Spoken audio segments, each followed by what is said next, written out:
South Korea's Foreign Minister Yun Byung-se has been continuing his diplomatic efforts in Germany. He sat down for eagerly anticipated conversations with his counterparts from China and Russia, which have been voicing opposition to Seoul's decision to deploy the U.S. missile defense system THAAD to the Korean peninsula.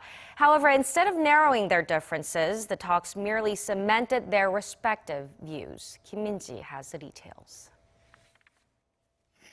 The deployment of the U.S. missile defense system THAAD to the Korean peninsula has been a hot topic at the Munich Security Conference during South Korea's bilateral meetings with China and Russia. In his 30-minute discussion with Chinese Foreign Minister Wang on the sidelines of the conference, Seoul's Foreign Minister Yun Byung-se for the first time requested that Beijing stop its apparent retaliation against Seoul's decision to deploy the THAAD battery.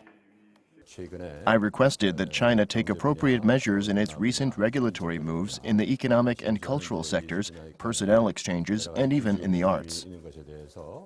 The Chinese foreign minister, however, reiterated Beijing's opposition to the missile defense system and reportedly urged Seoul not to hurry the deployment.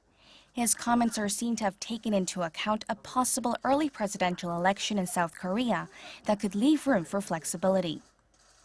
Russia's Foreign Minister Sergei Lavrov also spoke against bringing the THAAD system to South Korea and deploying U.S. strategic assets in and around the Korean peninsula during the annual Seoul-Washington military exercises. Minister Yun, for his part, emphasized that North Korea is in the final stages of nuclear armament and that the THAAD is a defensive measure against the North's provocations, not targeting Russia or any country. The envoys from Seoul and Moscow, however, both expressed concerns over Pyongyang's violations of UN Security Council resolutions and agreed to strengthen strategic cooperation in responding to the North's nuclear threats. Reflecting the gravity of that threat, delegates in Munich held a session covering security on the Korean peninsula for the first time in the conference's 53-year history.